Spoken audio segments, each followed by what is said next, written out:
Shalom jemaat Tuhan, selamat malam. Saat lagi kita akan mulai menyembah Tuhan. Mari sama-sama kita siapkan hati kita dan saya ajak kita sama-sama tundukkan kepala untuk berdoa. Bapa yang maha baik, Bapa yang maha kasih, terpujilah namamu Tuhan. Terima kasih Tuhan buat hari ini Tuhan. Kau sudah menjaga kami sepanjang hari, tiba saatnya kami Tuhan untuk memuliakan namamu Tuhan. Biarlah kami Tuhan boleh memuliakan Engkau dengan sungguh-sungguh Tuhan. Apa yang kami pujikan, apa yang kami sembah Tuhan boleh layak sampai ke hadirat-Mu Tuhan.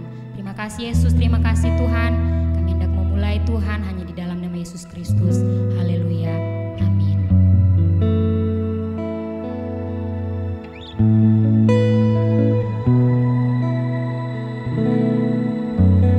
Dari semula telah Kau tetapkan hidupku dalam tangan-Mu, dalam rencana-Mu Tuhan. Rencana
Kita sudah memuji dan memuliakan nama Tuhan.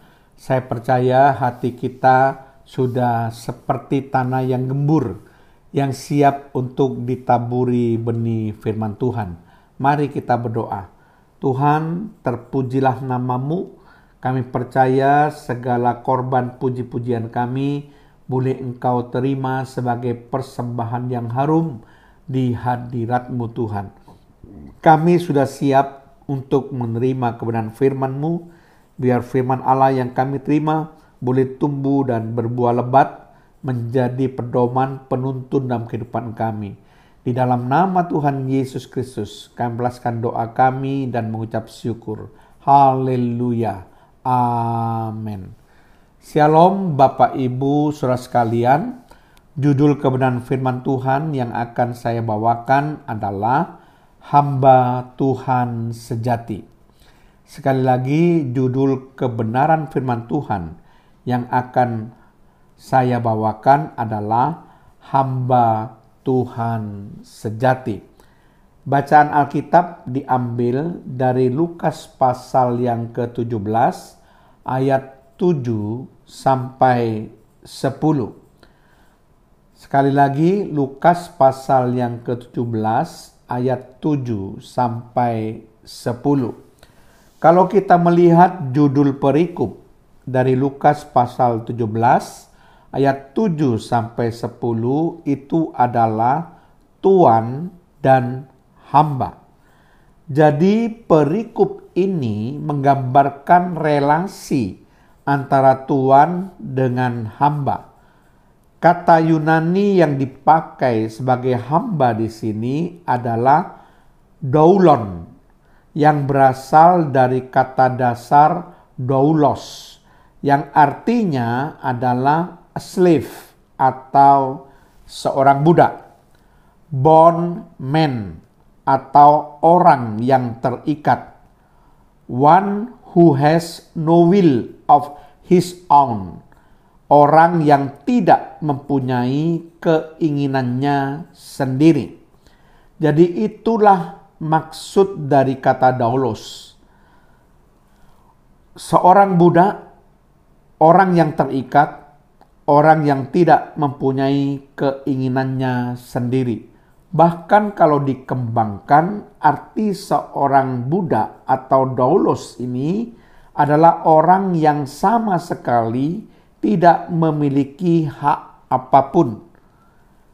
Orang yang dianggap tidak layak, tidak berguna dan tidak penting. Orang yang bekerja pada tuannya seumur hidup. Orang yang hidup hanya oleh karena anugerah tuannya. Jadi mati hidupnya itu ditentukan oleh tuannya, saudara. Itu sebabnya seorang doulos itu betul-betul adalah orang yang tidak memiliki hak apapun, saudara. Itu sebabnya ketika digambarkan hubungan antara tuan dan hamba ini, kita ini seperti seorang doulos di hadapan Tuhan yang menjadi tuan kita. Kita bisa hidup hanya karena kasih karunia Tuhan. Kita bisa hidup karena kasih karunia Allah. Jadi hanya anugerah Allah saja yang membuat kita ini bisa hidup. Kita boleh bekerja kepada Tuhan seumur hidup kita. Sebab kita adalah doulos. Kita sudah dibeli dan harganya sudah lunas dibayar. Bukan dengan barang yang fana. Bukan dengan perak atau emas, tetapi darah yang mahal, yaitu darah Kristus, Sang Putra Allah, anak domba Allah yang tidak bercacat dan bercela. Jadi kita sudah dibeli, bukan milik kita sendiri. Jadi kita adalah doulos Allah. Bagaimana hamba Tuhan sejati itu? Mari kita akan melihat bahwa hamba Tuhan yang sejati mampu melakukan tugas yang diberikan tuannya dengan baik. Sekali lagi, hamba Tuhan sejati mampu melakukan tugas yang diberikan tuannya dengan baik. Mari kita baca dalam ayat Lukas pasal 17 ayat yang ke-7. Ya, tadi kita sudah melihat bagaimana bacaan Alkitab kita, Lukas 17 ayat 7 sampai 10. Nah, kita akan membaca ayat per ayat sesuai dengan pembahasan. Kali ini kita akan baca Lukas 17 ayat yang ke-7.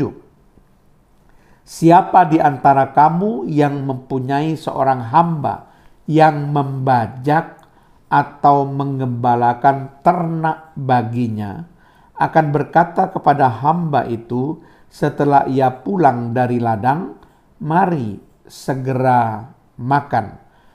Bapak Ibu saudara sekalian, perhatikan baik-baik.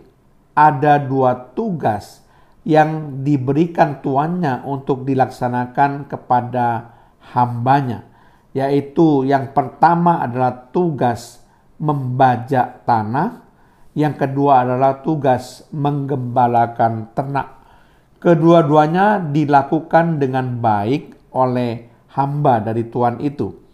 Membajak tanah dengan sepenuh hati, sehingga tanah yang dibajak mendatangkan hasil bagi tuannya. Hamba ini menyadari sepenuhnya bahwa tanah yang dibajaknya adalah milik dari tuannya, bukan miliknya, tetapi dia harus bekerja dengan sungguh-sungguh, bekerja keras supaya tanah itu bisa menghasilkan. Sedangkan tugas menggembalakan ternak, hamba ini harus membuat domba-domba tuannya cukup makan dan minum. Bahkan hamba ini rela mempertaruhkan nyawanya demi keselamatan domba-domba tuannya yang sedang digembalakannya. Jadi hamba Tuhan yang sejati itu mampu melakukan tugas yang diberikan tuannya dengan baik. Yang kedua, siapakah hamba Tuhan yang sejati itu? Hamba Tuhan yang sejati cakap melayani tuannya. Lukas pasal 17 ayat yang ke-8.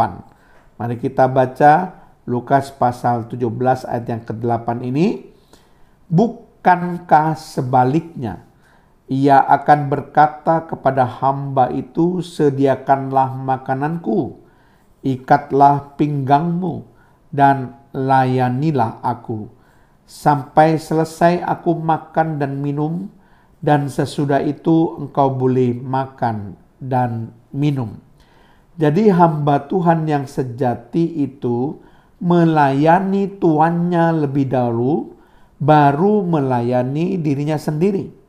Di sini disebutkan bahwa hamba Tuhan yang sejati itu menyediakan makanan yang terbaik bagi tuannya. Tidak boleh makan dan minum dulu sebelum ia menyediakan makanan yang terbaik bagi tuannya. Itulah seorang hamba yang sejati, yaitu melayani tuannya terlebih dahulu. Di sini dikatakan mengikat pinggang itu adalah suatu tanda bahwa ia melayani tuannya. Ya, jadi ia siap untuk melayani tuannya, saudara. Sedangkan kalau saudara perhatikan, makanan yang terbaik yang Yesus inginkan adalah kalau seorang hamba itu melakukan kehendaknya dan menyelesaikan pekerjaannya. Jadi makanan yang diinginkan oleh Yesus bagi hamba-hambanya adalah melakukan kehendaknya dan menyelesaikan pekerjaannya, seperti contoh yang Tuhan Yesus berikan ketika dia melakukan kehendak Bapa yang mengutusnya dan menyelesaikan pekerjaan yang Bapa tugaskan. Jadi hamba Tuhan yang sejati itu cakap melayani tuannya. Kemudian yang ketiga, yang terakhir, bagaimana atau siapakah hamba Tuhan yang sejati? Hamba Tuhan yang sejati mengabdi kepada tuannya. Kita baca Lukas 17 ayat 9 sampai 10. Ayat 9, adakah ia berterima kasih kepada hamba itu karena hamba itu telah melakukan apa yang ditugaskan kepadanya? Ayat 10, Demikian jugalah kamu, apabila kamu telah melakukan segala sesuatu yang ditugaskan kepadamu, hendaklah kamu berkata, kami adalah hamba-hamba yang tidak berguna. Kami hanya melakukan apa yang kami harus lakukan. Hamba Tuhan yang sejati harus memiliki sikap pengabdian. Mengabdi adalah menghambakan diri dengan tulus dan dengan kesadaran diri sebagai hamba kepada Tuhan yang dilayani, saudara. Jadi kalau kita perhatikan di dalam Lukas pasal 17 ayat yang ke-10, di sini kalimat kami adalah hamba-hamba yang tidak berguna, itu menunjukkan sikap mengabdi dari seorang hamba kepada tuannya. Karena seorang hamba atau doulos itu merupakan hamba yang dipandang tidak berguna, tidak penting, tidak layak. Tetapi dia tetap melayani tuannya. Kemudian juga kalimat yang mengatakan kami hanya melakukan apa yang kami harus lakukan. Itu juga menggambarkan sikap pengabdian dari seorang hamba kepada tuannya. Karena dia hanya melakukan apa yang disuruh oleh tuannya. Bahkan ayat yang ke-9 mengatakan bahwa sekalipun Tuan tidak berterima kasih kepada hambanya ketika hambanya telah melakukan apa yang ditugaskan kepadanya, si hamba tidak boleh marah. Ya, karena memang seorang hamba itu adalah milik tuannya. Jadi tuannya tidak harus berterima kasih kepada hambanya. Ya, itu sebabnya sikap pengabdian secara total memang perlu dimiliki oleh hamba Tuhan yang sejati. Nah, Bapak Ibu saudara sekalian, kita melihat ada 3 kriteria seorang hamba Tuhan yang sejati itu. Hamba Tuhan yang sejati mampu melakukan tugas yang diberikan tuannya dengan baik. Ini adalah kriteria pertama. Kriteria yang kedua, hamba Tuhan yang sejati cakap melayani tuannya. Kemudian kriteria yang ketiga, hamba Tuhan yang sejati mengabdi kepada tuannya. Kita sudah belajari bersama, saudara, bagaimana hamba Tuhan yang sejati itu. Apa kriteria menjadi hamba Tuhan yang sejati? Dengan harapan kita semuanya yang merupakan pelayan-pelayan Tuhan, melayani Tuhan, kita bisa menjadi hamba Tuhan yang sejati. Amin. Mari kita berdoa. Terima kasih Tuhan, hamba-Mu sudah menyampaikan kebenaran firman-Mu. Bagaimana caranya kami bisa menjadi hamba Tuhan yang sejati? Kriteria apa yang harus kami miliki supaya kami bisa menjadi hamba Tuhan yang sejati? Terpujilah nama-Mu Tuhan. Di dalam nama Tuhan Yesus Kristus, kami pelaskan doa kami dan mengucap syukur. Haleluya. Amin.